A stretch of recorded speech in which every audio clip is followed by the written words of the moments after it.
मी जिल्ह्यात कुणाशीच बोलू शकत नाही, माझे कुणीच मैत्रिणी नाही, कुणीच नाही. स्वप्न मॅम लोकांचं आय एस बनायचं. करोडो लोकांमधून 5,000 लोक भारतामध्ये फक्त आय एस आहे. कशी असते मॅम लाईफ एखाद्या आय एस अधिकाऱ्याची बायको असणं? काय चॅलेंजेस येतात? नंतर मला तुम्ही सांगा की काय सोयी सुविधा असतात. खूपच बिझी असते, म्हणजे मला कामकवडीचं नसतं भाऊ, गंभीर कामकवडीचं नसतं. खरंच काहीच तर नसतं मला, स्वयंपाक बी करणार नसतो मला. पाणी द्यायचं देतो भाऊ, पाणी बहीण आणि देतो. सण देतो. हा देते, पण मग गोयरीच बिझी असते, रील बनवते ना. ज्या मुलाचं शिक्षण थोडं कमी आहे किंवा तो जॉब करतो आणि त्याच्या घरी शेती नाहीये किंवा त्याचं पुण्यात घर नाही, तर त्याला मुलगी दिली जाते. लग्नाच्या वेळी आपण जे काय बघतो, कमाई पैसा, त्याच्या पलीकडेही काही गोष्टी असतात ज्या ह्याच्यापेक्षा खूप जास्त महत्वाच्या असतात. मुलांना पुणे मुंबईलाच काय यावं लागतं? ही गोष्ट अशामुळे कारण आपण पुणे मुंबईचं जीवन धक्काधक्कीचं जरी असलं ना, तरी त्याला खूप रोमॅन्टिसाइज करून ठेवलंय. सो मला असं वाटतं की तुम्ही हरियाणाच्या पाटलींचे रील बघा. हरियाणा बद्दल काय सांगाल मॅम? कसं आहे हरियाणा? लोक चांगलेच बाकी आहे, बाहेरचे? लोक चांगलेच आहे, सगळे चांगले, खूप चांगले.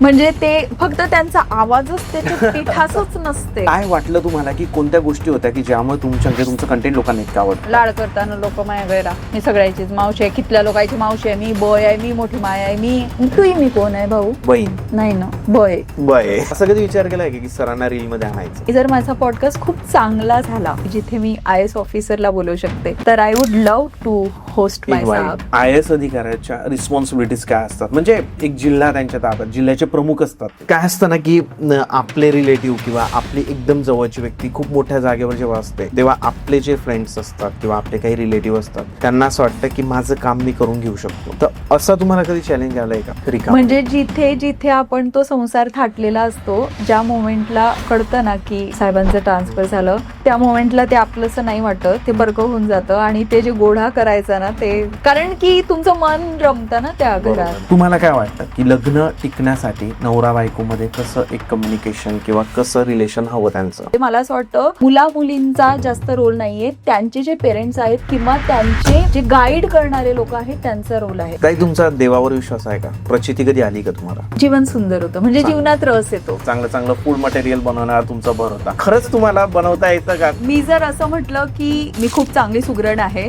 तर मग पुन्हा कमेंट येतील की ही बाईला तर बनवता येत नाही. आणि जर मी म्हटलं की मला नाही स्वयंपाक करता येत, तर मग ते कुठेतरी बाईपणाच्या मी दूर गेले असं होतं. जळगाव मध्ये जेव्हा तुम्ही होत्या, तुम्हाला कोणते खाद्यपदार्थ आवडायचे? अरे अमरकडा, तुम्हाला सांगू, इतकं ऐकलंय पण तो राहूनच जातो.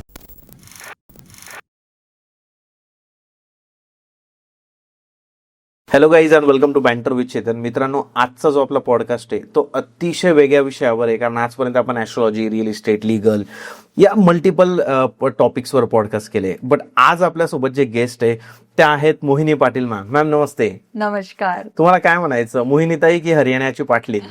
तुम्हाला काय आवडेल मला म्हणायला? मला तर ताईच आवडेल, मोहिनीताई. मोहिनीताई म्हणा, पण हरियाणाची पाटलीन पण म्हणा, कारण आता नक्की. तो रोल माझ्या खूप जवळचा आहे. जवळचा झालाय. राईट. मित्रांनो, आजचा पॉडकास्ट स्पेशल काय आहे, कारण मॅम पण जळगाव जिल्ह्यातून येतात आणि मी पण जळगाव जिल्ह्यातून येतो. तसं तर पूर्ण भारत आपलं आहे आणि आपण पूर्ण भारतावर प्रेम करतो. पण ज्या ठिकाणी आपण लहानाचे मोठे होतो, तिथले रूट्स असतात, तिथली बोलीभाषा असते, तिथल्या काही आवडीनिवडी, तिथलं खानपान असतं, ते आपलं कनेक्टेड असतं कुठेतरी. बरोबर. तर खानपानावरून लक्षात आलं मॅम की तुम्ही सुरुवातीला जेव्हा तुमचं कॉन्टेंट बनवायला स्टार्ट केलं, तर तुम्ही म्हणजे अजूनही करतात कधी कधी, तर म्हणजे पदार्थ बनवण्यावर, चांगलं फूड मटेरियल बनवण्यावर तुमचा भर होता. येस. बट खरंच तुम्हाला बनवता येतं का? खूप कमेंट वाचल्या मी की फक्त व्हिडिओसाठी मॅम दाखवतात, बट ताई तुम्हाला खरंच येतं का बनवता? तुम्ही माझे रील्स बघितलेत, तुम्हाला काय वाटतं? मला वाटतं मी ती आता जस्ट एक भाकरी बनवताना पाहिलं ते झालं होतं. बरोबर. सो मी जर असं म्हटलं की मी खूप चांगली सुगरण आहे, तर मग पुन्हा कमेंट येतील की ही बाईला तर बनवता येत नाही. आणि जर मी म्हटलं की मला नाही स्वयंपाक करता येत, तर मग ते कुठेतरी बाईपणाच्या मी दूर गेले असं होतं. कारण आपल्या जे आपलं जीवन आहे, आपलं जे समाजाची स्थिती आहे, तिच्यात बाईला स्वयंपाकाशी खूप कनेक्टेड केलंय. सो मी असं पण नाही म्हणणार की मी खूप सुगरण आहे, मला येत नाही असं पण नाही. काही गोष्टी मला खूप छान येतात. मला कढी खूप छान बनवता येते. ती निस्त्याची चटणी आहे ना, I am very confident about it. मला ती पण खूप छान बनवता येते. मला पोळी खूप छान बनवता येते. सो माझ्या सासरचं कुणी पण हरियाणात आलं, म्हणजे अगदी दूरदूरचे लोक पण असले, ते पॉडकास्ट मध्ये बघायला नको. ते आले की मी एकदा कढी बनवते, एकदा लाल चटणी बनवूनच टाकते आणि पोळी माझ्या हातची बनवून खाऊ घालते, म्हणजे इम्प्रेस होऊन जातात लोकांना आवडतं अतिशय. कारण मला तेच खूप छान जास्त येतं. सो सासरचे आले की इम्प्रेस करायचं असतं म्हणून मी हे बनवून देते. आणि माहेरचे आल्यावर काय बनवतात? माहेरचे आल्यावर तर काही पण त्यांचं काही, मला वाटतं मम्मी आला तर त्याच बनवत असतील काहीतरी तुमच्यासाठी. मम्मी येत पण नाही जास्त, पण त्यांना इम्प्रेस नसतं करायचं ना. They are already impressed. Yes. तुम्हाला स्वतःला कोणता पदार्थ आवडतो खायला? मला आता मी माझ्या दादाकडे आले इकडे पुण्याला, तर मी माझ्या वहिनीला सांगितलं मी उद्या जाते तर तुम्ही मला शेवभाजी करून खाऊ घाला. अरे मसाल्याची शेवभाजी, बरोबर बरोबर. मला खानदेशचं सगळंच आवडतं, मला भरीत आवडतं. म्हणजे जास्त खूप फॅन्सी पण नाही, त्या चबऱ्या असतात त्या पण आवडतात मला खूप. अगदी दाणे लावून केलेल्या भाज्या. हो, आपल्याकडे दाण्याचा कूट केलेली भाजी खूप जास्त फेमस. आणि ते मला असं खूप जास्त एकदम तसं बनवता येत नाही. आणि हरियाणात आता आमच्या रेसिडेन्सला जे भैया असतात त्यांना सांगितलं तरी ते तसं बनवू शकत नाही जसं आपल्याकडच्या बायका. चव नाही पण. तर आता मी 2 दिवस फक्त खाणार आहे. आता सकाळी मी चबऱ्या खाऊन आली आहे. बरं. चबऱ्या पण त्या पातळ दाणे लावून. आता थोडं आपण तुमच्या पर्सनल लाईफ बद्दलचं, म्हणजे लोकांना इंटरेस्ट आहे. लोक तर तुम्हाला आज बघतात की तुमचे जे हजबंड आहे स्वप्नील सर, तर ते IAS ऑफिसर आहे. तर तुमच्या लग्नाची गोष्ट कशी होती? मी जेव्हा 26.5 वर्षाची झाले तेव्हा माझं लग्न झालं. आणि फॉर्च्युनेटली जेव्हा मी माझ्या लग्नाचा डिसिजन घेतला त्याच्या आधी मला एक गोष्ट रिअलाइज झाली होती आणि एक गोष्ट खूप चांगली समजली होती. जी रिअलाइज झाली होती ती गोष्ट अशी होती की त्यावेळी मला असं कळून गेलं होतं किंवा वाटायला लागलं होतं की I have some kind of good potential and I can do something good in my life. So मला असा पोरगा पाहिजे होता जो माझ्या पोटेन्शियलला चॅनलाइज करायला मला गाईड करू शकेल, हेल्प करू शकेल. आणि जी गोष्ट मला खूप चांगली समजली होती ती म्हणजे कुंडली मिलान विषयी. तर माझ्या लग्नाच्या आधी, म्हणजे लोकांना ते लग्नानंतर कळतं जेव्हा वाचतं त्यांचं, तेव्हा मला आधीच कळून गेलं होतं की एका हार्मोनियस मॅरेजसाठी मुलगा आणि मुलीचं कुंडली मिलान होणं खूप गरजेचं आहे. सो ह्या 2 गोष्टी मी खूप लक्षात ठेवल्या जेव्हा मी माझा लग्नाचा निर्णय घेतला. तर एक म्हणजे मी मुलाला तसा निवडला की जो मला गाईड करेल, बरोबर, मला जेही करायचंय त्याच्यामध्ये. आणि दुसरं म्हणजे मी आमचं होरोस्कोप चांगलं मॅच होतं हे मेक शुअर केलं आणि मी लग्नाचा डिसिजन घेतला. ओके. लव्ह मॅरेज की अरेंज मॅरेज? आमच्या फॅमिलीजला वाटायचं की आमचं लग्न झालं पाहिजे, पण आम्ही ते नाही ऐकलं. नंतर मग मी स्वतःच त्यांच्याशी बोलले आणि मग म्हणजे ते ऍक्च्युली लव्ह पण होतं, अरेंज पण होतं. आणि ते थोडं ते ऍस्ट्रॉलॉजीचं नॉलेज पण माझं मध्ये आलं की नाही बुवा ह्या पोराशी माझं होरोस्कोप मिळतंय, so I should go with this decision. असं आपल्या भाषेत कसं बोललं होतं त्यांना? काही आठवतंय तुम्हाला की तुमचं आणि तुमचे जे हजबंड आहे स्वप्नील सर, त्यांचं पहिलं डिस्कशन, तुमचं पहिलं डिस्कशन कसं आणि जे तुम्ही आपल्या भाषेत बोललेल्या? मी हे नाही सांगणार, पण मी एक गोष्ट सांगते जी खूप फनी आहे आणि जी मी आता इथे पॉडकास्ट मध्ये सांगते. तर कदाचित त्यांनी हा पॉडकास्ट जेव्हा बघतील तेव्हा ते मला म्हणतील की तू काय बोलून आली आहे पॉडकास्ट मध्ये. फनी आहे खूप. साहेबचं जे म्हणजे माझं जे सासर आहे ते तर आहे आमोदा, माझ्या गावाच्याच बाजूचं गाव, पण ते गावात नाही राहिले, ते मुंबईला राहिले. तर हे माझे मिस्टर साहेब अधूनमधून कधीतरी गावात येत असतील आणि तेव्हा गावातल्या बायकांचं ते आपली लेवागणबोली ऐकत असतील. तर त्यांना हे माहिती होतं, असं बोलतात आई आहे, आई आहे असं बोलतात. आता त्यांना हे माहिती होतं की बायका आई आहे बोलतात. ते पॉडकास्ट बघितल्यावर काय म्हणतील मला माहिती नाही, पण त्यांना हे नाही माहिती की ते आई आहे केव्हा बोलतात. तर त्यांना कळलं होतं की आता आपली बायको तर खानदेशची आहे. तर सुरुवातीला ना ते असं काही पण सेंटेन्स बोलायचे, म्हणजे मी जेवण करतोय आता, आई आहे. म्हणजे ते कुठल्याही वाक्यापुढे आई आहे लावायचे, कारण त्यांना आई आहे बोलता हे माहितीये, पण ते कुठे युज करतात हे माहिती नाही. तर तो खूपच एक फनी पिरियड होता त्यांच्या त्या आई आहे शब्दाचा. बरोबर. पण मी त्यांच्याशी नाही बोलत नाही बोलत त्यांच्याशी. नाही. कोणती लँग्वेज युज करतात तुम्ही? शुद्ध मराठी. मराठीतच बोलतात हा. तुम्ही. आणि आता तर आमचं असं झालंय, आम्ही हिंदी, हरियाणवी ऍसेंट, मराठी काय ते सगळंच मॅच. हरियाणवी येते तुम्हाला? हरियाणवी येत नाही, हा. पण मी असं जसं आमच्या रेसिडेन्सवर भैया लोक असतात, दीदी असतात, तर त्यांचं ऐकून ऐकून मी 4-5 सेंटेन्स. छान आहे हरियाणवी लँग्वेज, पण गोड आहे ऐकायला थोडी, पण रूढ आहे असं वाटतं थोडी मला. रफ आहे. Rough आहे. म्हणजे असं आहे की आता समजा मी इथे या रूम मध्ये बसलीये, ड्रॉइंग रूम मध्ये आहे, आणि जर दीदी भैयानी ते तिकडे किचन मध्ये बोलताय, तर असं वाटतं की ते भांडणच करायला लागले. आपल्याला. पण ते छान प्रेमाने बोलत बोलत असतात. असं त्यांच्या ना आवाजात थोडा असा मिठास नाहीये असं वाटतं मला. पण ते खूप असे प्रेमळ लोक आहेत, खूप रिस्पेक्ट करतात. ओके. कशी असते मॅम लाईफ एखाद्या IAS अधिकाऱ्याची बायको असणं? सगळ्यात पहिले तर मला चॅलेंजेस सांगा तुम्ही, की काय चॅलेंजेस येतात, आणि नंतर मला तुम्ही सांगा की काय सोयी सुविधा असतात, काय बेनिफिट असतं. मी खानदेश मधल्या एका शेतकरी परिवारात वाढलेली मुलगी. बाहेर मी पुण्या बॉम्बेला नाही गेले, म्हणजे जन्मापासून माझं लग्न झालं तोवर मी गावातच वाढले होते. BE केलंय मॅम? हा, पण मग मी माझ्या गावाजवळच्याच कॉलेजमध्ये केलं.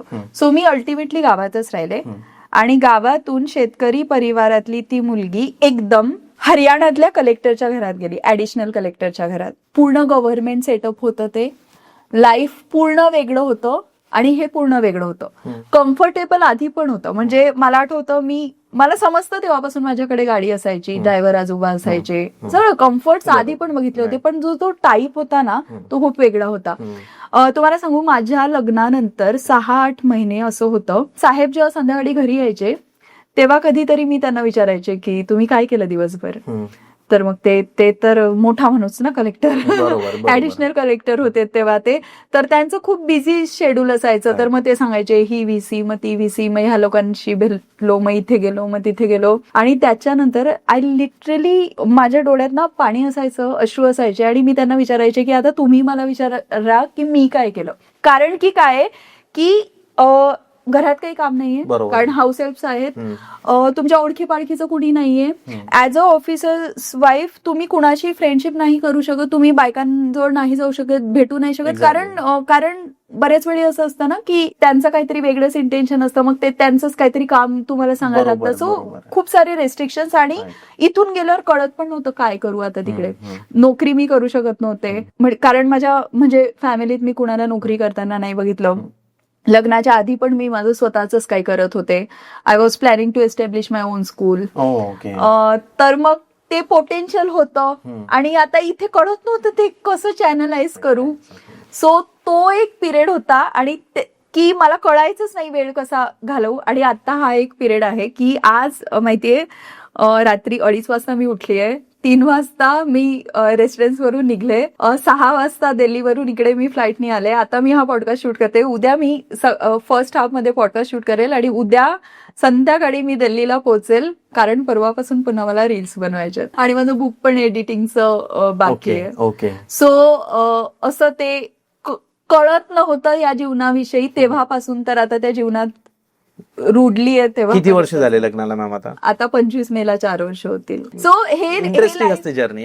येस, हे लाईफ ना खूप कम्फर्टेबल आहे, खूप असं प्रिव्हिलेज आहे, म्हणजे असं खूप असं ग्रेटफुल वाटतं की यार साहेब सोबत काहीतरी पुराणा रिश्ता असेल म्हणून त्याच्यामुळे एवढं सगळं मिळतंय.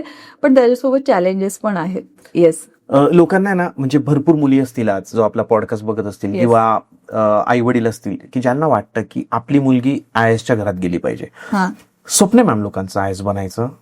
इतक्या करोडो लोकांमधून 5,000 लोक भारतामध्ये फक्त IAS आहे आज. तुम्हाला त्याच्यामध्ये काय चांगल्या गोष्टी वाटतात, की कोणकोणत्या सोयी सुविधा मिळतात जेव्हा एखादी मुलगी IASची वाईफ असते? तिला काय सोयी सुविधा असतात ते थोडंसं ग्लोरीफाय करून सांगा, म्हणजे त्या मुलांना पण जे आज ट्राय करताय ना, की ज्यांना आयुष्यात IAS बनायचंय ते अजून प्रयत्न करतील, आणि आई वडिलांना पण कळेल, म्हणजे ज्या मुलींचं स्वप्न आहे की माझा नवरा IAS पाहिजे, किती मला ते ग्लोरीफाय करून सांगा. मी तुम्ही जे विचारले ते नाही सांगणार, पण मी दुसरं काहीतरी सांगेन. बघा, आता माझे हसबंड DC आहेत, म्हणजे कलेक्टर. सो आता आमच्या रेसिडेन्सला कुक आहे, होम प्यून आहे, आणि हे जे लोक आहेत घरात जे आहेत ते गेल्या 15-20 वर्षापासून त्या रेसिडेन्सला जेही ऑफिसर्स येत आहेत त्यांची ते स्वयंपाक करताय किंवा सेवा देत आहे. सो दे आर बेस्ट, म्हणजे ते त्यांचं काम खूप चांगलं करतात.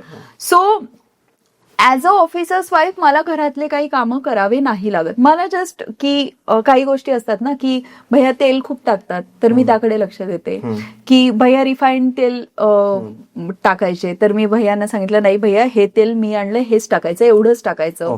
किंवा ते काहीतरी सॉस वगैरे बाहेरचे युज करायचे तर माझं असं आहे की नाही टोमॅटो सॉस आहे तर मी तुम्हाला सांगते अशी चटणी बनवा घरी जी सॉस सारखी लागेल. सो हेच माझं काम, म्हणजे मला घरातले काही चोर्स नाहीये. सो लोकांना असं वाटतं की अरे काय मज्जा आहे ना, काहीच काम नाहीये. पण तुम्ही त्या रेसिडेन्सला राहून बघा, त्या रेसिडेन्सला कामं नसल्यामुळे आणि दुसरी गोष्ट मी नोकरी नाही करत आहे त्याच्यामुळे जो फ्री टाइम मिळतो तो फ्री टाइम जर तुम्ही एखाद्या प्रोडक्टिव्ह किंवा क्रिएटिव्ह कामात नाही चॅनलाइज केला तर 2 दिवस बस राहून बघा ते जे कम्फर्ट्स असतात ना ते बोचायला लागतात. बरोबर आहे. सो आपल्याला ते लांबून तेच दिसतं, अरे काय मस्त लाईफ आहे हिचं, नवरा कलेक्टर आहे, हिची खूप मजा आहे. But you need to do something to channelise your potential, to channelise your time. तेव्हा कुठे तुम्ही त्या कम्फर्ट्सला एन्जॉय करू शकतात. म्हणजे असं नाहीये की कम्फर्ट्स आहे तर बसले आणि मजा करा, नाही, नाहीतर मग वेडेवाल कारण तो एरियाच खूप मोठा असतो ना. नाही म्हणजे त्याच घराची गोष्ट नाहीये, प्रत्येक आयुष्या बायकोला हे फेस करावंच लागेल. मी असं नाही म्हणणार, काही वाईफ्स वर्किंग पण असतात आणि म्हणजे मला दुसऱ्यांचं नाही माहिती पण मला ही गोष्ट कळलीये की मी अशी पर्सन आहे की म्हणजे हे बघा ना, काही लोक असे पण असू शकतात की कम्फर्ट्स आहे मी एन्जॉय करणार, मी टीव्ही बघणार, मी काहीतरी विरंगुळा म्हणून काहीतरी करणार. But I am kind of person की मला काहीतरी माझा माइंड कुठेतरी प्रोडक्टिव्ह क्रिएटिव्ह कामात बिझी पाहिजे असतो. बरोबर. सो माझी ती नीड आहे की मला जर फ्री टाइम आहे, मला जर हे सगळे कम्फर्ट्स मिळत आहेत तर मला काहीतरी करायचंय.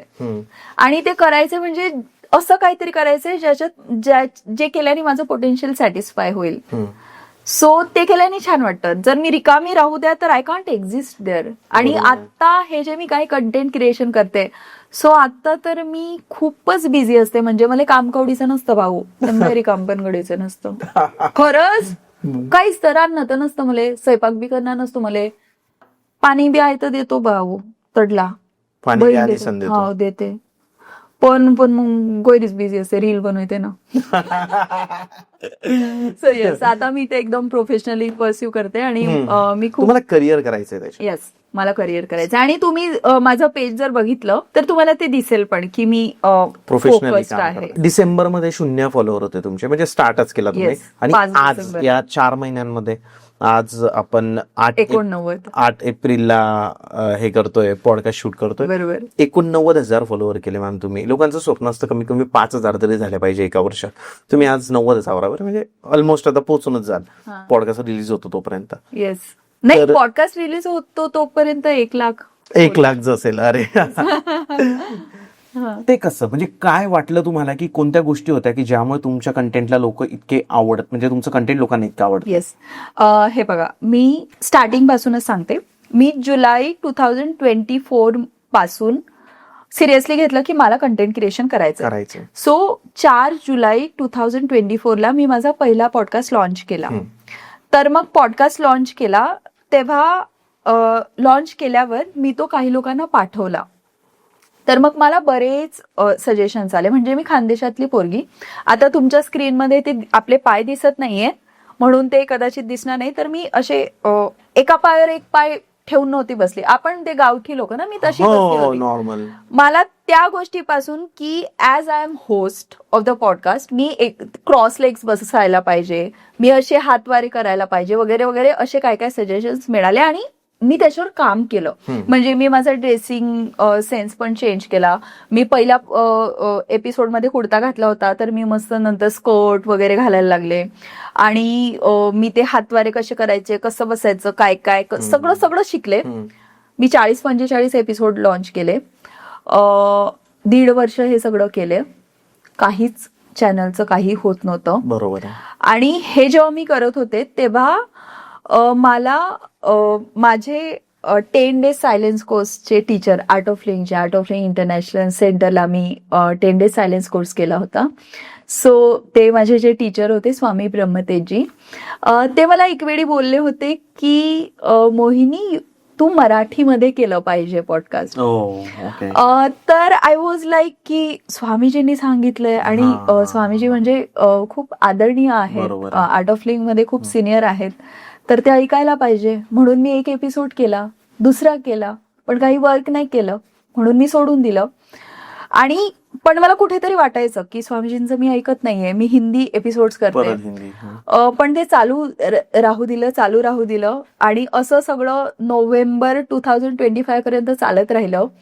आणि मला आठवतं आत्ता नोव्हेंबरच्या लास्ट वीकला मी बेंगलोर आश्रमला गेले होते, art of living international centre बँगलोरला. तर तेव्हा मी स्वामीजींकडे गेले आणि स्वामीजी मला असं बोलले, मोहिनी तुला माहितीये का खानसर का झालंय? तुम्हाला माहितीये खानसर? हो मॅम, ज्यांचं युट्यूब चॅनल. सो ज्यांनीही खान सरांना बघितलंय, त्यांचे व्हिडिओज बघितले किंवा त्यांची युट्यूबची जर्नी ज्यांनाही माहितीये, त्यांना जर कुणी क्वेश्चन केला की खान सर का झाले, तर आन्सर काय राहणार की कारण खान सरांनी त्यांचे रूट्स नाही सोडले. त्यांची जी ती बिहारी ऍसेंट आहे, जो तो बिहारी ओरा आहे, तो नाही सोडला. बरोबर. तर स्वामीजींनी जसा मला क्वेश्चन केला, मोहिनी तुला काय वाटतं खानसर का झाले, मी लगेच म्हटलं स्वामीजी ते, आणि ते क्लिक झालं. आणि मी स्वामीजींना म्हटली, स्वामीजी तुम्हाला पुन्हा हेच सांगायचंय का की मी मराठीत करायला पाहिजे? He said yes. आणि तेव्हा मग स्वामीजी असं पण बोलले की तू खानदेश मधून आहे, तर तू ते पण कल्चर सांगायला पाहिजे, तुझे रूट्स तू जपायला पाहिजे, तुझी लँग्वेज, तुझं खाद्य संस्कृती वगैरे. तर मग ते मी आजची पोरगी, आम्हाला ते असं शिष्ट राहायची सवय, तर मग ते असं वाटतं ना की मी अशी गावठी बोलीन खानदेशी बोलीन, तर मग लोक मला म्हणतील की गावठी आहे बाई, काय छपरी आहे, कलेक्टरची बायको अशी सरशी बोलते. तर असे खूप विचार त्याच्या मागे होते. पण फायनली मी खूप करेज करून तो डिसिजन घेतला आणि बस पहिलं रील केलं आणि 1.5 लाख फॉलोअर्स आले, 1.5 लाख व्ह्यूज आले होते, काहीतरी 2000 फॉलोअर्स गेन होऊन गेले होते. दुसरं केलं आणि मग ते आणि मग ते सुरू झालं. आणि आता मला इतकं छान, म्हणजे ते जे आवरण होतं ना स्वतःला जास्तच भारी समजून घेण्याचं, म्हणजे असेच केस पाहिजे ना, ते सोशल मीडियावर असंच दिसलं पाहिजे ना, ते असंच तोंड पाहिजे ना, ते आवरण ब्रेक झालंय. आणि नाव आय फील फ्री. आणि तो एक रोल आहे, पण त्याच्या पलीकडे मी अशी पण आहे, मी माझं जी आजची मुलगी आहे मी तशी पण जगते आणि मी ती हरियाणाची पाटलीन पण जगते. काय होतं ना की भरपूर लोकांना आहे ना आपल्याकडच्या, मला असं वाटतं की आपली भाषा आहे ना, जसं पुणे मुंबईत आल्यावर मॉलमध्ये गेल्यावर ते ना लाजतात भाषा बोला, किंवा कधी कधी समजत पण नाही, बट ती लाज सोडली पाहिजे आपण. म्हणजे ते ऑकवर्डनेस आहे ना, ते थोडं असं मनात नको ठेवायला. मी असं नाही म्हणते, मला काय वाटतं, तुम्हाला इंग्रजी पण आली पाहिजे, तुम्हाला शुद्ध मराठी पण आली पाहिजे, बरोबर. आणि तुम्ही जिथे जे बोलायला पाहिजे तिथे ते बोललं पाहिजे, ती भाषा बोलली पाहिजे. बट मॅम काय होतं ना, म्हणजे जे मला वाटतं की आपल्याकडे काही असे लोक आहे ना की जे हीच भाषा बोलतात, बरोबर, मग ते जेव्हा इकडे येतात ना तर ते बोलायला लाजतात. ठीक आहे, आता आपण तर बोलू शकतो सगळ्या भाषा, बट जे लोक येतात मग ते बोलायला लाजतात, मग ते त्यांचं काम पण नाही करू शकत कधी कधी, कारण तो एक ऑकवर्डनेस येतो की कसं बोलू, कारण इकडे सगळं असं स्टायलिश असतं थोडं जसं, त्यामुळे थोडा ते सोडलं. पण तुमच्यामुळे तुम्हाला असे लोक भेटले की त्यांना हरियाणाच्या पाटलींचं रील पाठवा. हा एक्झॅक्टली. तुमच्यामुळे आज लोकांना काय होतंय ना की अरे यार आयेशची बायको ती हरियाणाची पाटलीन बनून गेली तिकडं, तर मग आपण का नको बोलायला. त्यामुळे म्हणजे मला असं वाटतं की जसा देश तसा वेश पाहिजे. जर तुम्ही पुण्याच्या कुठल्या कॉर्पोरेट एरियात गेले तर तुम्ही तसं बोललं पाहिजे, तुम्ही तिथे काहीतरीच वेगळं करा, तर लोक आपल्या त्या भाषेचा कदाचित अपमान करतील. बरोबर आहे. पण मग याचा अर्थ असा नाही की तुम्हाला तुमच्या भाषेचा गर्व नाही झाला पाहिजे. तुम्ही ना तुमची भाषा बी फ्लॉन्ट केली पाहिजे. बरोबर. म्हणजे जसे ते भारी भारी कपडे घालायचे आणि शिष्ट शिष्ट भरता, तशी ती खानदेशी पण खूप मानाने बोलली पाहिजे. आणि ते बोललं ना की वाटतं छान. म्हणजे तुम्ही माझं रील बघता तेव्हा तुम्हाला वाटत नाही की मला मज्जा येते करता, आपल्याकडे म्हणजे ते फील येते काहीतरी. हा, आणि ते हास्य वेगळं असतं तुमच्या चेहऱ्यावर. आणि तुम्हाला हे पण कळत असेल की आय एन्जॉय इट. एन्जॉय. आणि तुम्हाला हे पण कदाचित कळत असेल की आय फील लिबरेटेड. म्हणजे ते जे ते काय ते स्वतःला काय आपण समजून घेतो त्याच्यातून ब्रेक झालेलं वाटतं. बरोबर आहे. So yes. येस. सर कधी बोलले नाही का की हे नको करायला किंवा नको कॉन्टेंट बनवू, या गोष्टीवर त्यांचं मत काय, किंवा सुरुवातीला बोलले आणि मग नंतर त्याबद्दल काय? तुम्ही युट्यूबला जाऊन बघा. स्वप्नील सर जेव्हा युपीएससी प्रिपरेशन करत होते तेव्हा त्यांचं स्वतःचं युट्यूबचं चॅनल होतं. ओके. सो त्यांना ते आधीपासूनच इंटरेस्ट होता. आणि आमचं जेव्हा लग्न ठरलं होतं, आमचा कोर्टशिप पिरियड होता, त्याच्या जस्ट आधी एक जळगावला लाईव्ह ट्रेंड्स न्यूज म्हणून चॅनल आहे. तर त्यांनी माझा काहीतरी इंटरव्ह्यू घेतला होता. तर तेव्हा मला साहेब असं बोलले होते की तू इकडे हरियाणात आल्यावर काय करशील तर तू असे इंटरव्ह्यूज घेत जाशील लोकांचे. सो पण ते लक्ष नाही दिलं तेव्हा. आणि मग नंतर पॉडकास्ट सुरू केला. तर तुम्हाला सांगू, पॉडकास्ट जेव्हा मी करत होते तेव्हा एक खूप छान कपल टाइम आम्ही स्पेंड केलाय. तो असा की जेव्हा तुम्ही मला ऍस्ट्रॉलॉजीचं बोलायला सांगा, अध्यात्माचं, लाईफ रिलेटेड, किंवा आता जसं काही मी बोलते तिच्यात मी खूप चांगली आहे, पण जिथे ते थोडं जनरल नॉलेज येतं ना तिथे डब्बू आहे मी. तर आणि मी एपिसोड्स जे केले होते ते हरियाणाच्या हिस्ट्रीवर केले होते, किंवा असे काही काही खूप खूप चांगल्या चांगल्या टॉपिक्सवर केले होते. तर तो पिरियड असा होता की जेव्हा साहेब असं जसं आजी नातवाला स्टोरी सांगते तसं साहेब मला त्या सब्जेक्ट विषयी सांगायचे. आणि मग ते मला तो सब्जेक्ट समजायचा आणि मग ते मी क्वेश्चन्स विचारायचे. So it was such a nice time we have spend. कारण तेव्हा ते फरीदाबादला होते ऍडिशनल कमिशनर, तर थोडा टाइम पण मिळून जायचा. आता तर ते खूप बिझी असतात. बिझी आहे. येस. प्रेशर असतं मॅम. नवऱ्या बिझी असला, नवऱ्यावर प्रेशर असलं की बायकोवर असतं हे मला माहितीये. म्हणजे नवऱ्याची काही मीटिंग असली आणि जर आपल्याला वाटत असलं की बाबा हा म्हणजे ह्याचं थोडं मीटिंग आहे, खूप प्रेशर आहे, की बायको प्रेशरमध्ये येते हे मला माहितीये. बरोबर आहे. येस. जळगावमध्ये जेव्हा तुम्ही होत्या, म्हणजे जळगाव जिल्ह्याचं आपण कन्सिडर करू, कारण जेव्हा तुम्ही तुमच्या गावालाही असाल तर तुम्ही सगळीकडेच फिरत असाल. येस. तुम्हाला कोणते खाद्यपदार्थ आवडायचे? म्हणजे हॉटेलिंग बद्दल विचार, तुम्ही कुठे कुठे तुम्ही जाऊन की या हॉटेलचं हे किंवा इथलं हे, किंवा तुमच्या गावातलं पण चालेल जवळपास कुठले? मी भालोदची आहे आणि माहिती आमच्या गावात पॉटचा आईस्क्रीम मिळतो. ऐकलंय तुम्ही? हो, ऐकलंय मी. भालोदचा स्पेसिफिक नाही ऐकलंय, बट भालोदच्या पॉटचा आईस्क्रीम भुसावळ वरून सुद्धा लोक मागवतात. ओके. जळगाव वरून सुद्धा लोक मागवतात. तुम्हाला माहिती नसेल, तुम्ही जळगावात गेले की भालोद वरून पॉटचा आईस्क्रीम मागवून खा. सो मला कधी असे फ्लेवर्स माहितीच नव्हते, like strawberry flavour, chocolate flavour, half flavour, ते आम्हाला पॉटचा आईस्क्रीम. ओके. तर अशी गोष्ट आहे. आणि आणखी भालोदचा आमच्या गावात एक कलाकंद मिळतो, कुठला, उखाबोआचा, उखाबोआ, तर तो कलाकंद. अजून धनजी शेठचे, ते धनजी शेठ ऐकलं? माहिती आहे, गेलोय. धनजी शेठचं मला काय आवडतं ते कडक कडक शेव असतात, तुरखाटी शेव, ते मला खूप आवडतात. असं या गोष्टी आहे. आणि जळगाव प्रॉपर, जळगाव शहरामध्ये कधी खाल्लाय? जळगावात मी कॅफे चॉकलाडेला जायची. कारण काय होतं की ते कोल्ड कॉफीचं वेळ असायचं, ह्या त्या फॅन्सी फूडचं वेळ असायचं, आणि गावात काही मिळायचं नाही. सो माझं असं असायचं की मी जर जळगावला काही कामानिमित्त गेलीये तर मी पहिला स्टॉप चॉकलाडेला जाणार. काही सोबत काही लागायची नाही मला, मी एकटी जाणार. सोबत ड्रायव्हर आजोबा असतील, मी त्यांना म्हणेल आजोबा माझ्यासोबत आज चला. आजोबा आणि मी खाणार आणि पहिला स्टॉप तिथे घेणार, नंतर दुसरं काम करणार, पुन्हा जाता जाता चॉकलेटेला खाणार आणि घरी जाणार. ओके. कारण गावात मिळायचं नाही. अमर रगडा खाल्ला जळगावचा? अरे अमर रगडा तुम्हाला सांगू, इतकं ऐकलंय पण तो राहूनच जातो. तुम्ही नाही केलाय टेस्ट? नाही केलाय. आता काय झालं माहितीये का, माझ्या कझिनचं लग्न होतं. केव्हा होतं? नोव्हेंबर 2024 ला. हा 24ला. Okay. तेव्हा तो सगळा प्लॅन झाला होता, पण तो नाही एक्झिक्यूट झाला. एक्झिक्यूट झाला. बरं आता जर तुम्ही गेल्या, हा. जरी तुम्ही भालोदला गेल्या, तरी मी तुम्हाला रिक्वेस्ट करतो अच्छा, की ते एक नाव ऐकल्यावरच वेळेस माझ्या अमर रगडा तोंडाला तुम्ही पाणी खा. सुटतंय. खरंच सुंदर आहे आणि तो अच्छा. आजचा नाही, खूप वर्षापासून आहे. अच्छा.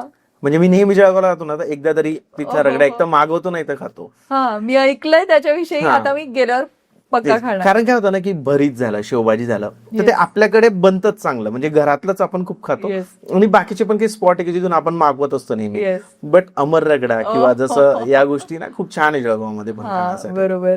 ताई, तुमचा देवावर विश्वास आहे का? प्रचिती कधी आली का तुम्हाला? मी तुम्हाला एक स्टोरी सांगते. माझे पप्पा, मी जेव्हा 20 वर्षाची होती तेव्हा गेले. तर पप्पा गेल्यानंतर 15वा का 16वा दिवस होता. रात्रीचे 9-10 वाजले असतील. झोपायची वेळ होती आणि मला झोप येत नव्हती. मला पाहिजे होतं की माझ्या मम्मीने मला थापटलं पाहिजे. तर मी माझ्या मम्मीच्या रूममध्ये गेले. दरवाजा सामरा होता, त्याला मी थोडं ढकलून बघितलं, तर मध्यभागी मम्मी होती. एका बाजूने माझा भाऊ होता, एका बाजूने माझी बहीण होती.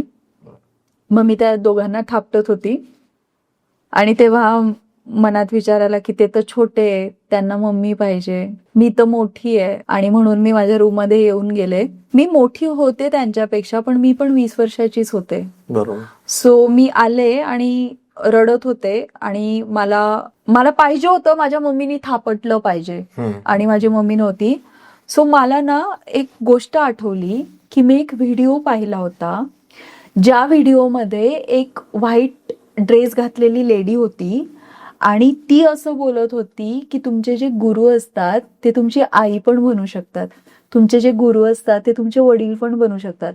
तेव्हा असं वाटलं होतं की जी लेडी बोलते ना, जशा शब्दांमध्ये ती सांगते ती जेन्युइन वाटते. ओके.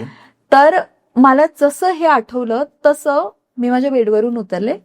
माझ्या कपाटात कुठेतरी खाली कोपऱ्यात एक छोटासा माझे गुरुदेव श्री श्री रविशंकरजींचा फोटो होता, जो मी आर्ट ऑफ लिव्हिंगचा कोर्स केला होता आणि त्या कोर्सच्या शेवटच्या दिवशी आम्हाला भेटला होता. सो मी तो फोटो शोधला की ती बाई तर असं बोलली की गुरु तुमची आई पण बनू शकता. आणि मग गुरु, तर मी ऐकलं होतं की हे गुरु आहेत. तर मी तो फोटो शोधला, त्याच्यावर थोडी धूळ होती, तो मी साफ केला. आणि तुम्हाला सांगू, त्याच्यानंतर किती किती रात्री होत्या जेव्हा मी तो फोटो जवळ घ्यायची आणि I use to tell that picture की ती बाई त्या व्हिडिओत म्हणत होती की गुरु तुमची आई पण बनू शकतात, गुरु तुमचे वडील पण बनू शकतात. सो माझी मम्मी तर आता माझ्या भाऊ बहीण जवळ आहे. So you become my mother आणि you pat me like a mother, you pamper me like mother. आणि माहिती नाही तसं बोलून बोलून रडून रडून मी झोपून जायचे. अशा किती किती रात्री होत्या. जर तुम्ही देवाविषयी म्हणाल तर मी पहिलं म्हणेल की माझ्या गुरुदेवांवर खूप श्रद्धा आहे. गुरुदेवांच्या त्या नॉलेजमुळे, आर्ट ऑफ लिव्हिंगच्या प्रॅक्टिसेसमुळेच मी आता इथे आहे अशी छान बोलते. दुसरी गोष्ट, मी माझ्या मम्मीला, माझ्या पप्पांना, माझ्या परिवाराला कुलदेव आणि कुलदेवीचं सेवा करताना बघितलंय लहानपणापासून. म्हणजे खूप आदर, कुलदेवाचं कुलदेवीचं जेही काही ते प्रोग्राम्स असतात, देव असतो तिथे जाणं येणं ते सगळं करणं. सो मला त्याचाही खूप आदर आहे. आणि स्वामीनारायण संप्रदायाशी आम्ही बिलॉंग करतो. सो स्वामीनारायण देव सुद्धा म्हणजे खूप असे जवळचे आहेत. फरक पडतो आयुष्यामध्ये जर आपण स्पिरिच्युअल असलं तर? जीवन सुंदर होतं, म्हणजे जीवनात रस येतो, जीवात जीव येऊन जातो, शरीरात जीव येतो. नाही तर मग ते नीरस सारखं, निगेटिव्हिटी, नीरस असतं, आयुष्यात सगळं असून नसल्यासारखं असतं, त्याच्यात ज्यूस नसतो. महाराष्ट्राचा जर विचार केला ना, किंवा आपण जर थोडं खानदेशचा विचार केला तर मुलींचं प्रमाण कमी होत चाललंय किंवा मुलांना मुली मिळत नाहीये लग्नाच्या बाबतीत. हा एक मेजर इश्यू होतोय. ज्या मुलाचं शिक्षण थोडं कमी आहे किंवा तो जॉब करतो आणि त्याच्या घरी शेती नाहीये किंवा त्याचं पुण्यात घर नाहीये, तर त्याला मुलगी दिली जात नाही. तुमचं काय ओपिनियन आहे याच्यावर? मुलीच्या आई वडिलांनी तिला जसं जपलेलं असतं तसं जीवन मुलांनी द्यावं ही प्रत्येक आई वडिलांची इच्छा असते. मुलीची पण इच्छा असते आणि ती इच्छा काही चुकीची नाहीये. म्हणजे आता तुमची बहीण जरी असली, तुमची मुलगी जरी असली, तरी तुम्हाला असंच वाटेल की तुम्ही तुमच्या मुलीला जे काय जसं वाढवलंय, जशा ॲम्बियन्समध्ये, जशा वातावरणात, जशा फायनान्शियल, सोशियल, नैतिक वातावरणात, तसंच तुम्हाला तुमचा जावयानी तुमच्या मुलीला दिलं पाहिजे. सो ही अपेक्षा काही चुकीची नाहीये. सो मुली जर अशी अपेक्षा करत असतील की मला माझ्या वडिलांनी जसं जपलंय तसा मला मुलगा पाहिजे, ती काही चुकीची नाहीये. पहिली गोष्ट ही. ओके. आता दुसरी गोष्ट, तुम्ही म्हणता मुलींच्या आवाजवी अपेक्षा असतात, तर मी पहिलं हे बोलले की त्यांनी त्यांच्या परिवारानुसार अपेक्षा बघणे काही चुकीची नाही. आणि दुसरी गोष्ट म्हणजे तुम्ही तेवढं बघा आणि मग थोडं स्वतः पण कॉन्ट्रीब्युट करायला तयार राहा. म्हणजे लग्नाच्या वेळी त्याच्या आपण जे काय बघतो कमाई पैसा, त्याच्या पलीकडेही काही गोष्टी असतात ज्या ह्याच्यापेक्षा खूप जास्त महत्वाच्या असतात. म्हणजे तुम्हाला सांगू, माझं जेव्हा लग्न करत होते तेव्हा मी art of living international centre बँगलोरला जायचे. तिथे वैदिक धर्म संस्थांच्या माध्यमातून एक ऍस्ट्रॉलॉजर दिदी होत्या, उषा दिदी, त्यांच्याशी मी बोलायचे. तर त्या दिदी मला नेहमी सांगायच्या, त्या लाईक 60-65च्या वयाच्या, पण त्यांना दिदी बोलायचे सगळे. त्या नेहमी म्हणायच्या की तुम्ही जर कितीही चांगल्या घरातल्या मुलाशी लग्न केलं, चांगल्या घरातला मुलगा, चांगल्या घरातली मुलगी, पण त्यांचं जर कुंडली मिलान होत नसलं तर सगळं असून नसल्यासारखं असेल. बरोबर आहे. आणि जर तुम्ही कुंडली मिलान चांगलं बघितलं आणि बाकीचं सगळं जे काय जेवढं पाहिजे तेवढं बघितलं, व्यवस्थित बघितलं, पोरगा व्यवस्थित आहे, त्याचं घर वगैरे व्यवस्थित आहे आणि कुंडली मिलान चांगलं आहे, तर आज जर काही नसलं तरी पुढे ते प्रॉस्पर होतील. बरोबर आहे. Yes. भरपूर असे मोठे लोक आहे मॅम आजकाल की आपण बघतो की ज्यांचं आयुष्यात काही नव्हतं पण मुलगी आल्यानंतर, म्हणजे त्यांचं लग्न झाल्यानंतर त्यांचं आयुष्य खूप बदलून गेलं. बरोबर. त्यामुळे की असं नाहीये की त्या व्यक्तीची परिस्थिती आज जरी नॉर्मल असली, खूप साधारण असली, बट जर तुम्ही बोले कुंडली मिलन तर हे खूप इम्पॉर्टंट आहेच, बट त्या मुलाचं जर कर्तृत्व चांगलं असेल. आजकाल काय आहे ना, भरपूर अशी मुलं पाहिले मी की जे मुलं पुणे मुंबईत येतात आणि चांगलं शिक्षण घेतात किंवा जॉबला लागतात, बट त्यांच्या घरी शेती नाहीये किंवा त्यांच्या वडिलांची परिस्थिती तेवढी चांगली नाहीये, त्यामुळे त्यांना मग मुली मिळायला प्रॉब्लेम होतो. बरोबर. मला कुठेतरी वाटतं जर मुलगा चांगला आहे, जर मुलगा कर्तृत्ववान आहे, तर तुम्ही दिलं पाहिजे मुलगी त्याला. हे आता माझं ओपिनियन झालं, तुमचं वेगळे असू शकतं. आता शेवटी त्या मुलीची इच्छा आहे की तिने जर आजपर्यंत ती ग्लॅमर लाईफच जगली आहे किंवा सगळं सुख सुविधा पाहिलं आहे. म्हणजे मला काय म्हणायचंय की हे जे बोलणं असतं ना की मुलीसाठी नका बघू, म्हणजे मुलीसाठी मुलगा बघा, घर वगैरे नका बघू, ही गोष्ट मुलाच्या साईडला बळकट करते पण मुलीच्या साईडला विकते. दिस कॅन बी कॉन्ट्रोवर्शियल, पण हे असं आहे असं मला वाटतं. आता समजा मुलगा आहे, त्याची स्वतःची बहीण आहे, स्वतःच्या बहिणीला त्यांनी खूप छान जपलंय, त्याच्याकडे त्या मुलीच्या वडिलांकडे सगळं जमीन जुमला आहे, तर तो मुलगा सुद्धा बघेल ना की पोरीला, तर ती ऑब्वियस अपेक्षा. हा बरोबर आहे. आणि असे उलटही पाहिलं जातं की घरदार बघून मुलगी दिली जाते, मुलगा असतो भयानक व्यसनी. आयुष्य खराब होऊन मी तेच सांगितलं ना तुम्हाला की उषा दिदी सांगायच्या की चांगले परिवारातले जरी एकत्र आणले आणि कुंडली मिलान नसलं तर ते सगळं असून नसल्यासारखं होतं. आपल्या एरियामध्ये किंवा ग्रामीण भाग जेव्हा बघतो आपण, तर मुलांना पुणे मुंबईलाच काय यावं लागतं. हा, ही गोष्ट अशामुळे, कारण आपण पुणे मुंबईचं जीवन धक्काधक्कीचं जरी असलं ना तरी त्याला खूप रोमॅन्टिसाइज करून ठेवलंय. आणि आपल्या जे गावातलं खूप असं छानसं शांत सुंदर निर्मळ जीवन आहे, त्याला असं काबाड कष्ट आणि असं गावंढळ सारखं असं काहीतरी डिफाईन करून ठेवलंय. सो मला असं वाटतं की तुम्ही हरियाणाच्या पाटलींचे रील बघा आणि त्याच्यात तुम्हाला गावातलं जीवन ती रोमॅन्टिसाइज करून दाखवण्याचा प्रयत्न करते, तर कदाचित ते शिफ्ट होऊ शकतं. म्हणजे मी तुम्हाला सांगू, मी जेव्हा डिप्लोमाच्या फर्स्ट या सेकंड इयरला होती, एक किस्सा सांगते. तेव्हा आमच्या एक ओळखीमध्ये होते, त्यांच्या मुलीला रिश्ता आलेला, गावाचं नाव बदलून सांगते, चला रोजोदा गाव घेऊया, पण रोजोदा नाहीये. सो मुलाकडे काहीतरी 10-15 विघे जमीन होती आणि तिने त्या मुलाला नकार दिला. आता त्याच मुलीने नंतर मुंबईतल्या काहीतरी 15 का 16 हजार पगार असणाऱ्या मुलाशी लग्न केलं. बरं.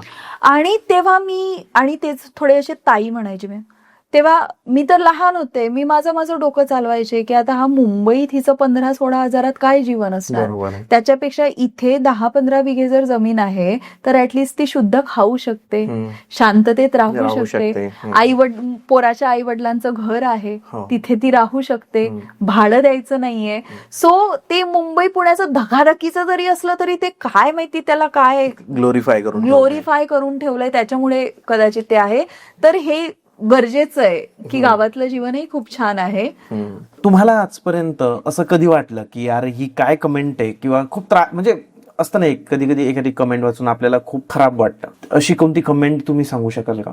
मला एक गोष्ट कळली आहे, म्हणजे माझ्या आज 90,000 फॉलोअर्स झाले, आता पॉडकास्ट लॉन्च होईल तोवर 1,00,000 झालेले असतील, आणि या माझ्या जर्नीत मला एक गोष्ट कळली आहे की जर खराब कमेंट आली आणि तुमचा जर कंटेंट चांगला असला तर you don't need to reply to that comment.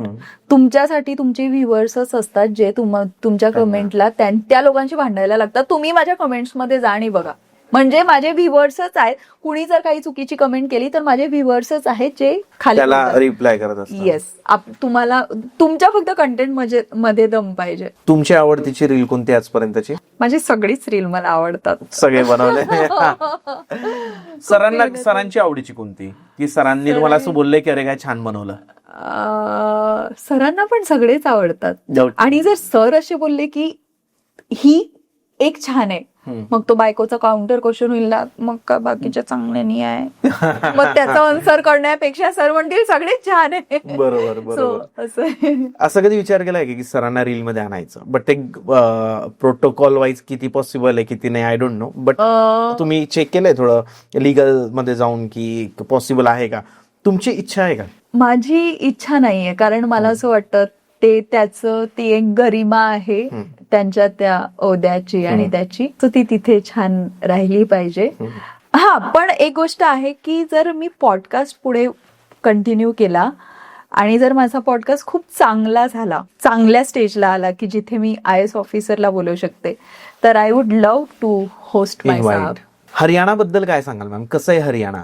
UPSCचा जेव्हा साहेबांनी फॉर्म भरला तेव्हा त्यांनी हरियाणा टाकलं होतं. म्हणजे कशी असते प्रोसेस ते पण थोडं सांगा. दॅट आय डोंट नो, ते मला नाही माहिती, पण त्यांनी टाकलं असेल हरियाणा.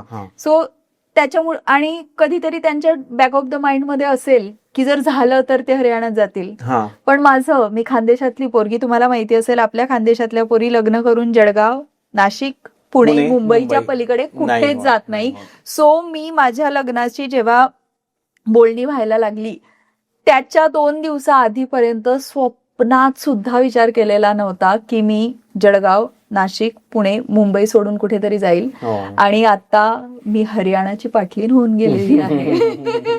सो हरियाणाकडून इतकं म्हणजे लोकांकडून इतका रिस्पेक्ट आणि इतकं प्रेम आणि इतका आदर मिळतो. आणि माझं पण ते तसं नेचर आहे ना की मी लोकांमध्ये जाते, तर मला बऱ्याच वेळी असं होतं की मी जेव्हा लोकांमध्ये असते and I just witness that whole situation, आणि मला स्वतःलाच असं वाटतं की काहीतरी ऋण असेल ह्या जागेशी, ह्या लोकांशी, आणि म्हणून त्या साहेबांच्या माध्यमातून इकडे आले. नाहीतर मी तर कधी प्लॅन नव्हतं केलं, माझं तर कधी स्वप्न नव्हतं. लोक कसे, म्हणजे आता तुमचा जो स्टाफ येतो तर ठीक आहे, तो तुमच्या सोबत असतो, लोक चांगलेच आहे, लोक चांगलेच आहे, सगळे चांगले, खूप चांगले. म्हणजे ते फक्त त्यांचा आवाजच त्याच्यात मिठासच नसते, म्हणजे मिठासच नसते. म्हणजे मला कधी असं वाटतं की असं कसं काय त्यांचा व्हॉइस मॉड्युलेशन असू शकतं, म्हणजे कशी काय टोन असू शकते, पण ते खूप चांगले, खरंच चांगले. कारण आम्ही रील बघतो ना कधी कधी हरियाणाच्या, बाकी इन्फ्लुएन्सर जे प्रॉपर हरियाणाचे आहेत, तर ते असंच दिसतं की गन आहे किंवा असं काहीतरी, काही असे आहेत. तसं काही असेल, पण मला नाही माहिती. मी जेवढी हरियाणा दुनिया बघितली तेवढे खूप चांगले लोक आहेत. तूप खूप खातात, दूध खूप खातात, आणि त्यांना दुसऱ्यांना खाऊ घालायला सुद्धा खूप मजा वाटते. म्हणजे तुम्हाला सांगू, आमच्या रेसिडेन्सला भैया आधी जी पोळी करायची ना, ती अशी उचलली की तूप तूप तूप तूप करायचं. आणि आता त्यांना तूप टाकायला तेवढं नाही सांगते ना, तर त्यांना असं म्हणजे त्यांचे चेहरे असे असतात की त्यांना दया येते. अरे मॅडम क्या खा रही है, अरे साहब क्या खा रहे, असे त्यांचे चेहरे, म्हणजे त्यांना दया येते. तूप नाही खाल्लं, तूप नाही, अरे असं काय असंच वाटतं मला, तर त्यांना दया येते. म्हणजे तुम्हाला सांगू, आत्ता रोजची गोष्ट, आमच्याकडे गायी आहेत, देशी गायी आमच्या रेस्टॉरंट, रील्स मध्ये ज्यांनी बघितल्या नसेल ते बघू शकतात. येस. सो ते गायीचं छान दुधाचं मडक्यात आम्ही दही लावतो आणि त्याचं माखन निघतं. मग ते साहेबांना सवय की ते कशा लाईक काही चिला केला, काही केलं, तिच्यावर ते माखन घेतात.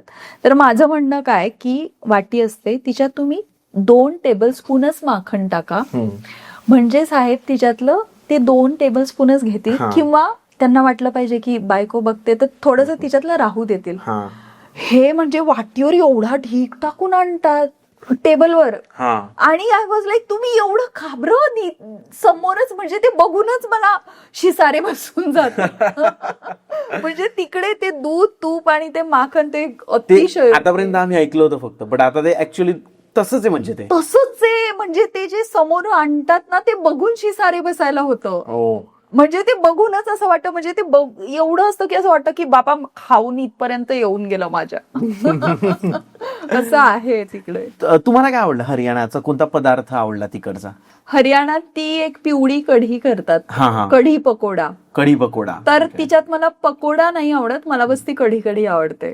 ओके. आणि आणखी हरियाणात थंडीमध्ये बथुआ ची भाजी करतात, ती मला आवडते. आणि आता आम्ही इथे जेव्हा जज्जरच्या रेसिडेन्सला आहे, तर एक आमची दिदी आहे, तिने हिवाळ्यात आम्हाला काय खाऊ घातलं, बाजऱ्याची खिचडी. ओके. तर ती काय करायची, ते बाजरा ते एवढंसं खलबत्ता होता लोखंडाचा, तिच्यात बराच वेळ कुटत बसायची, बराच वेळ म्हणजे अगदी 1.5-2 तास.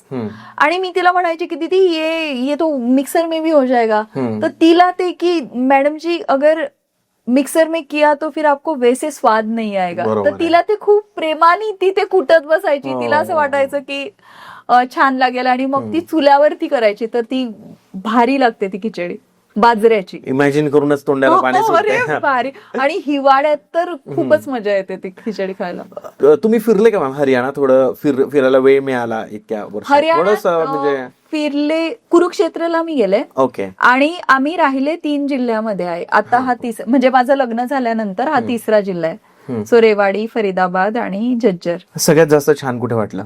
3 जागा. 3 छान. म्हणजे प्रत्येक जिल्हा असतो, त्याच्यात एक वेगळी ब्युटी असते, एक वेगळं शिकायला मिळतं. ओके. असं. नेचर वाईज कोणता जास्त चांगला आहे? मला तर 3 आवडले. ओके. पण तुम्हाला माहितीये, हे एक गोष्ट मी तुम्हाला सांगेल, तो जो वेळ असतो ना जेव्हा ट्रान्सफर होतं, म्हणजे मला आठवतं, मी तुम्हाला एक किस्सा सांगते. लग्न होऊन मी जेव्हा गेले होते तेव्हा साहेब रेवाडीला होते. ओके. एडीसी होते. ते जे रेसिडेन्स होतं ती माझी पहिली जागा होती लग्नानंतरची. आणि ते रेसिडेन्स असं काही खूप छान छान नसतात, ते आपण घर पण आणलेलं असतं. ते तर एक म्हणजे मी ज्या रेसिडेन्सेस मध्ये गेली आहे, 3 रेसिडेन्स मध्ये, तर ते तर जस्ट व्हाईट भिंती असतात आणि असं गव्हर्नमेंटचं काहीतरी कोठीसारखं वाटतं. ते त्याला आपण घर पण आणतो. सो त्या रेवाडीच्या घरात ती नवी नवरी मी गेली होती, खूप सारं तिथे सजवलं होतं. त्या घरात ते जीवन जगायला शिकलं होतं. आणि मला आठवतं 1 फेब्रुवारी 2024ला मी बेंगलोरला गेले होते, आर्ट ऑफ लिव्हिंग इंटरनॅशनल सेंटरला, आणि 5ला मी रिटर्न येणार होते. 2ला ट्रान्सफर लिस्ट आली. तर मग साहेबांनी सांगितलं तू येऊन जा, म्हणजे ट्रान्सफर झालं की एकदम जावं नाही लागत, पण त्यांनाही वाटतं ना की बायको जवळ पाहिजे. सो मग मी त्यांना काय सांगितलं, मी येईल, मी डोळे भरून पूर्ण घराला बघेल, जे मी छोटे छोटे क्रिएटिव्ह थिंग्स केल्या ते मी बघेल, मी सगळ्याचा व्हिडिओ करेल, मी फोटोज काढेल, आणि मग मी सगळं आवरून घेईल, म्हणजे पॅकअप वगैरे. तोवर कुणालाही कुठल्याही गोष्टीला हात लावू देऊ नकोस. आणि मी जेव्हा रेवाडीला आले, आईशपथ माझा जे भिंतीकडेच बघू म्हणत नव्हता. म्हणजे जिथे जिथे आपण तो संसार थाटलेला असतो, ज्या मोमेंटला कळतं ना की साहेबांचं ट्रान्सफर झालं, त्या मोमेंटला ते आपलंसं नाही वाटत, ते बरकं होऊन जातं. आणि ते जे गोढा करायचा ना, ते कारण की तुमचं मन रमतं ना त्या घरात, असं. तर ते स्टाफ सोबत पण एक कनेक्शन बनून जात असेल. हा, म्हणजे जसं मी दीदीची गोष्ट बोलली, तर ती जी आता रेसिडेन्सला जी दीदी आहे ती बऱ्याच वर्षापासून आहे, आय थिंक 15-20 वर्षापासून ती त्या रेसिडेन्सला आहे. तुम्हाला बाहेरून दिसायला ती एक गव्हर्नमेंट एम्प्लॉई दिसेल, पण मला घरातून तर ती दीदी दिसेल. मी जिल्ह्यात कुणाशीच बोलू शकत नाही, माझ्या कुणीच मैत्रिणी नाही, कुणीच नाही, माझ्यासाठी ती दीदीच आहे. सो मी तिला कधी अशी ती एम्प्लॉई गव्हर्नमेंट असं ट्रीट करते, ती माझी दीदी आहे. बरोबर आहे. बाई आहे ती, माझ्या आईच्या वयाची. बरोबर असं. तर हा, त्यांच्यासोबतही एक कनेक्शन असतं. तर ती बाई जी माझ्यासाठी ती खलबत्त्यात कुटत बसते खिचडी इतका वेळ, का बरं, तर मला टेस्ट त्याची चांगली यावी म्हणून. हा, तर मग आपल्याला लागतो ना लढा त्यांचा. वातावरण कसं आहे तिकडचं? म्हणजे असं थंड आहे की ऊन आहे? थंडीत खूप जास्त थंडी, उन्हाळ्यात खूप जास्त ऊन. आणि ते म्हणजे तुम्हाला सांगू, उन्हाचे चटके लागतात हे तुम्ही ऐकलं असेल, मला हिवाळ्यात सुद्धा थंडीचे पण चटके लागतात. इतकी थंडी असते? म्हणजे मला तर वाटते, कुणाचं मला माहिती नाही, मला तर वाटते बोचते तिकडे थंडी. थंडी पण आणि ऊन पण. हा. त्यांचं क्लोथ्स वगैरे पण थोडे वेगळे आपल्यापेक्षा, म्हणजे असं मला जाणवलं जेव्हा मी काही व्हिडिओज पाहिले. मी जेव्हा लग्न होऊन गेले ना, तर 2 हिवाळ्यात तर माझं असं असायचं की रूम मध्ये बेडवर मी ब्लँकेटचा खोपा करायचे आणि दिवसभर तिच्यात असायचे. मी फक्त बाहेर जायचे, फिरून आली, भैयाला काही सांगून आली, दीदीला काही सांगून आली, बघून आली, परत माझ्या खोप्यात. मग ते 2 वर्ष हीटर पण लावलं. नंतर माझ्या लक्षात आलं, मग मी ते दीदीला विचारायची, मग त्याला तिकडे ते देसी लोकांना विचारायची की आप लोग कैसे बिना हीटर के रह लेते हो. मग तेव्हा गोष्ट लक्षात आली, तुम्ही कपडे व्यवस्थित घाला, वॉर्मर थंडी सगळं घाला, फूड जे हिवाळ्यात खायला पाहिजे ते खा, की तुम्हाला सवय होते त्याची. सो या हिवाळ्यात मला जाणवलंच नाही. या हिवाळ्यामध्ये नॉर्मल वाटलं तुम्हाला? कारण आता मी एकदम पक्की हरियाणाची पाटली नाही. आपल्याकडे जर बघायला गेलं ना, लग्न टिकत नाही आजकाल जास्त मॅम. येस. काय इश्यू असतात, म्हणजे मल्टिपल इश्यूज आहेत. ट्रस्ट फॅक्टर आहे, त्याच्यानंतर अपेक्षा कमी जास्त आहे. तुम्हाला काय वाटतं की लग्न टिकण्यासाठी नवरा बायकोमध्ये कसं एक कम्युनिकेशन किंवा कसं रिलेशन हवं त्यांचं? लग्न जे तुटतात आता बघायला मिळतं 6 महिन्यात तुटतात, राईट? बरोबर आहे. माझं लग्न होऊन 4 वर्ष झाले. सो मी कोर्टशिप पिरियडच्या बाहेर आले, लग्न झालं. लग्न झाल्यावर तो जो नवा नवरीचा फेज असतो त्याच्या बाहेर आले. त्याच्यानंतर आता ते पूर्ण तो जो नवा काय तो फेज असतो त्याच्या कम्प्लिटली बाहेर येऊन गेले. बरोबर. सो माझ्या या संसारात मला गोष्ट काय कळलीये की पहिले 6-8 महिने 1 वर्ष कळतच नाही संसारात, म्हणजे तुम्हाला संसारच कळत नाही. जेव्हा तुम्ही जवळच राहिलेले नसतात, जेव्हा ते ज्याला आपण प्रेम म्हणतो, लग्न ठरल्यापासून ते लग्न होण्यापर्यंत ते प्रेम नसतंच. ते it's just a surge of hormones. जे प्रेम, जे संसार काय आहे ते लग्नानंतर 6 महिन्यानंतर कळतं. जेव्हा तुम्ही जवळ राहतात, जेव्हा तुम्ही सोबत टाइम स्पेंड करतात, आणि हे सगळं करायच्या ऐवजी ते 6-8 महिन्यातच लग्न कसं काय तुटतं? तर मला असं वाटतं ह्या सिच्युएशन मध्ये मला असं वाटतं मुला मुलींचा जास्त रोल नाहीये, त्यांचे जे पेरेंट्स आहेत किंवा त्यांचे जे गाईड करणारे लोक आहेत त्यांचा रोल आहे. कारण त्यांनी 30-35 वर्ष संसार केलेला असतो. सो त्यांना माहिती असेल की प्रेम 6-8 महिन्यात होत नाही, ते करायचं असतं या व्यक्तीवर म्हणून होत नाही. त्याला ते एकमेकांची सवय व्हायला, एकमेकांच्या चुका ऍक्सेप्ट करायला शिकायला वेळ द्यावा लागतो. सो मला असं वाटतं की पहिल्या 6 महिन्यात लग्न तुटायचा निर्णय घेणं हा चुकीचा आहे. थोडा वेळ द्या, थोडं सोबत राहा, स्पेंड सम टाइम टुगेदर, सोबत राहा, बस की सवय होऊन जाते. आणि जर तुम्ही सोबत राहताय तरीही म्हणजे सगळंच वाटोळच होतंय, काहीच मिळत नाहीये, तर मग विचार करू शकता तुम्ही. You should say bye. पण असं फ्रॅजिल सारखं नको की एकदम लग्न झालं आणि 6 महिन्यात तुटलं, म्हणजे तर तुम्ही त्या लग्नाचं ते जे फाउंडेशन आहे जे त्याचं रिस्पेक्ट नाही केलं. Yes, you should give the time. आणि ह्या प्रोसेसमध्ये मुलाच्या आणि मुलीच्या पेरेंट्सचा आणि रिलेटिव्हचा खूप मोठा रोल. कारण तुम्ही बघा ना, खूप संसार असे असतात की सुरुवातीला काही बिघडतं, चालत नाही व्यवस्थित, तर आई वडील सांगतात, काका काकू सांगतात, मावशी काका सांगतात, नाही बेटा चालू दे. मी माझ्याजवळ असे खूप लोक बघितले, नाही बेटा चालू दे, नाही बेटा चालू दे, असंच असतं बेटा आमच्या संसारात बी. तू पाय माया तुया काकानी मला त्रास देत का तू? तर त्याच्याने काय होतं की जवळ राहिल्याने सोबत होते. आणि मग एक वेळ असा येतो की आपण सिद्ध पुरुष नाहीये, समोरच्यातही चुकी असते, आपल्यातही चुकी असतो, समोरचाही आपल्यातल्या कमी एक्सेप्ट करायला शिकून जातो, आपणही समोरच्याचे शिकून जातो. So time is a important factor. You should give the time. सरांबद्दल जर विचारायचं झालं तर सकाळपासून संध्याकाळपर्यंत कसं असतं, किती वाजता उठतात आणि त्यांची शेड्यूल कसं आहे? सर सकाळी उठतात, म्हणजे मी एक IAS ऑफिसरची लाईफच विचारतो. येस, असं असतं की वीक मध्ये पण सुट्ट्या वगैरे कसं? असं असतं की आता त्यांना ना म्हणजे जिल्ह्यात लोक भेटणे पण गरजेचे असतात खेळायसाठी वगैरे. So I am so happy की त्यांना जज्जरमध्ये आल्यावर त्यांना ते त्यांचे कलिग्स भेटलेत. सो ते क्रिकेटला जातात, बॅडमिंटन, क्रिकेट मोस्टली संध्याकाळी खेळतात, सकाळी बॅडमिंटन वगैरे खेळतात, आणि मग दिवसभर कामच काम. मग दिवसभर नवऱ्याला वेळच नसतो बोलायसाठी. नवरा रूम मध्ये आला, तिकडे दिदीला वाटत असेल, भैयाला वाटत असेल, ओ मॅडम सर म्हणजे गप्पा मारताय वगैरे, हा बट नाही सर तो फोन पे बात करे असं असतं. कॉल्स असतात कंटिन्यू. बट ते ना म्हणजे ते ना छान वाटतं, म्हणजे ते ना म्हणजे ते असं वाटतं की एक ही पण अभिमानाची गोष्ट वाटते की माझा नवरा वेळा मोठा माणूस आहे म्हणून तो इथला बिझी असतो. आणि दुसरी गोष्ट हे वाटतं की त्याला त्याचं काम खूप आवडतं, तो त्याचं खूप आवडतं त्यांना. खूप आवडतं. म्हणजे तुम्हाला सांगू, माझ्या नवऱ्याची अशी गोष्ट आहे की त्याला जेवढं जास्त काम असेल तेवढा तो जास्त म्हणजे एनर्जेटिक असतो, एनर्जेटिक अँड अलाइव्ह असतो. आणि त्याला जर असं तर कधी होत नाही की काम नाहीये, बट थोडं असं जर 2 दिवस आले सुट्टी आणि त्यांना काम नाहीये तर मला असं वाटतं की बाबा काय करू, म्हणजे कुठे जायचं, काय करायचं, की म्हणजे ह्याचं ते पोटेन्शियल चॅनलाइज झालं पाहिजे. त्यांना फिरायला आवडतं, असं टूर वगैरे जायला कुठं असं बाहेर आवडतं? आम्ही लग्नानंतर तर असं काही कुठे जास्त अजूनपर्यंत वेळ नाही मिळाला तितका. मॅम, IAS अधिकाऱ्याच्या रिस्पॉन्सिबिलिटीज काय असतात? म्हणजे एक जिल्हा त्यांच्या ताब्यात, जिल्ह्याचे प्रमुख असतात, तर रिस्पॉन्सिबिलिटीज काय काय असतात? हे तुम्ही IAS ऑफिसरला विचारायला पाहिजे.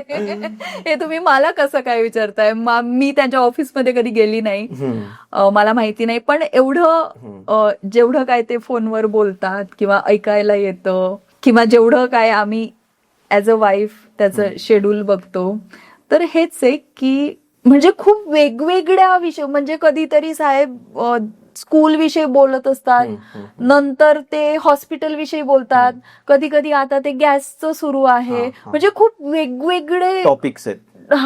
एवढं जेवढं काय फोनवर बोलताना ऐकतो तर खूप मॅसिव्ह लेवल पर्यंत ते असतं, खूप मोठं, म्हणजे वेगळ्या लेवलचं. म्हणजे असं नाही की आता समजा मी जर टीचर आहे तर माझं स्कूल आहे की स्कूल, तसं त्यांचं नाहीये. म्हणजे ते आत्ता घडीत कुठल्या विषयावर बोलताय फोनवर, आत्ता घडीत कुठल्या विषयावर, सो खूप असत असेल, वाईड रेंज आहे कामांची. येस काय असतं ना की आपले रिलेटिव्ह किंवा आपली एकदम जवळची व्यक्ती खूप मोठ्या जागेवर जेव्हा असते, तेव्हा आपले जे फ्रेंड्स असतात किंवा आपले काही रिलेटिव्ह असतात, त्यांना असं वाटतं की माझं काम मी करून घेऊ शकतो. तर असं तुम्हाला कधी चॅलेंज आलंय का की तुम्हाला कॉल येतोय किंवा कोणीतरी म्हणते की नाही मला हे काम करून द्या ना, मला हे काम करून द्या ना, असं होतं का कधी? मी तुम्हाला ना एक किस्सा सांगते. माझं लग्न मे 2022 मध्ये झालं होतं. सो आम्ही 13 जून 2022 रेवाडीत गेलो होतो, हरियाणात. लग्न इकडे खानदेशात झालं होतं.